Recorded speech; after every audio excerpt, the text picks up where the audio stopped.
Santet, pelet, debus, teluh, gendam, dan sihir. Apakah Anda mengenali semua istilah itu? Berbagai daerah punya istilah sendiri untuk ilmu mistis ini. Bahkan di benua lain punya istilah sendiri. Di Afrika misalnya, dikenal istilah ilmu voodoo. Sementara di Eropa, ilmu sihir menjadi konflik pada abad pertengahan. Bahkan Mesir sudah mengenal ilmu ini 6.000 tahun sebelum Masehi. Lalu bagaimana dengan kebanyakan masyarakat Indonesia? Istilah apa yang sebenarnya berkembang untuk ilmu magis ini? Iya, kayak santet, teluh gitu. Kayak pelet-pelet yang melet orang juga kayaknya bisa bikin celaka orang kayaknya. Atau dengar ada juga orang yang kena santet sampai mati, sampai katanya di perutnya keluar apa gitu. Karena ilmu itu bisa merusak jiwa seseorang, apalagi yang namanya guna-guna itu bisa, pikiran orang pun bisa dirubah, bisa menjadi gila itu karena pengaruh ilmu guna-guna itu. Ilmu yang bisa mencelakakan orang gitu dari jarak jauh.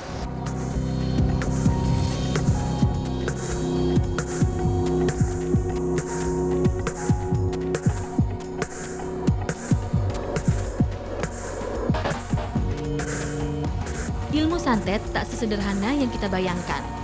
Ilmu santet sendiri adalah ilmu magis yang berasal dari daerah Banyuwangi. Awalnya ilmu ini dipakai sebagai bentuk pertahanan diri pada abad ke-16 saat terjadi Perang Puputan Bayu. Saat itu terjadi pembantaian etnis terhadap suku Usik, suku asli Banyuwangi. Lalu kenapa santet bisa menjadi momok bagi masyarakat Banyuwangi, bahkan menjadi fenomena nasional? Desa Licin, salah satu desa di Banyuwangi yang menjadi saksi bisu tragedi pembantaian orang-orang yang diduga sebagai dukun santet. Peristiwa kelam itu terjadi pada tahun 1998. Tragedi itu pun berbuntut panjang karena tak sedikit yang ternyata adalah korban salah sasaran. Banyak guru mengaji yang justru menjadi korban.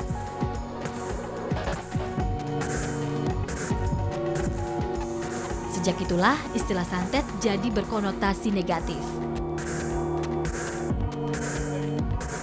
Santet adalah ilmu yang dipakai untuk mencelakai orang lain, bahkan merenggut nyawa. Benarkah demikian? Alat pemisah untuk melengketkan. Jadi orang tua yang punya itu umpamanya kurang senang tingkah pola untuk dipisahkan, bisa kalau punya menantu yang baik kena godaan oleh orang lain supaya dilengketkan supaya nggak bisa sama anaknya, itu santet namanya. Jadi bisa juga melengket santet.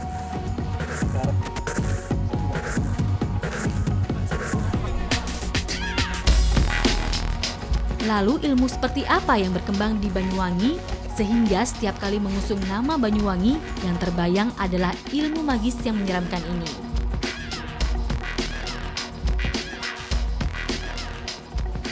Santet itu bukan santet melukai, membunuh orang juga, cuman nama santet sepertinya mempunyai kekasih, diantarkan kemana nggak mau, pilih yang lain itu baru bisa yang tegar yang sama aku baru itu sihir bukan santet. Ya, kenal masyarakat Banyuwangi santet itu ya bukan sihir. Bedanya kalau santet itu hanya melengketkan dan memisahkan, kalau sihir itu hanya akan membahayakan. Bedanya membahayakan, sihir itu juga bisa pembunuhan. Bagi suku Using, sihir adalah istilah yang umum dikenal sebagai ilmu yang dipakai untuk mencelakai orang lain. Sementara santet tak ubahnya seperti daerah lain. Santet adalah kekuatan magis yang acap kali terlibat dalam berbagai atraksi budaya. Bahkan bisa dibilang bagian dari budaya.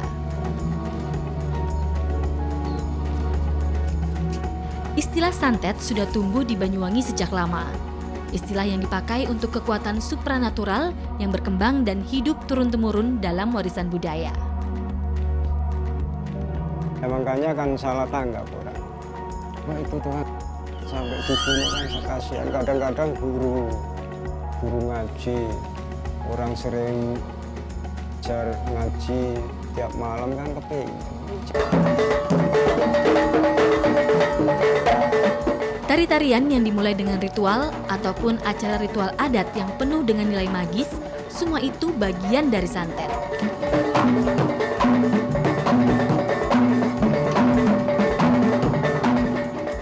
Bahkan ada yang menggunakan ilmu ini sebagai pengobatan dan meminta hujan. Namun sepertinya makna santet tak berhenti sampai di situ.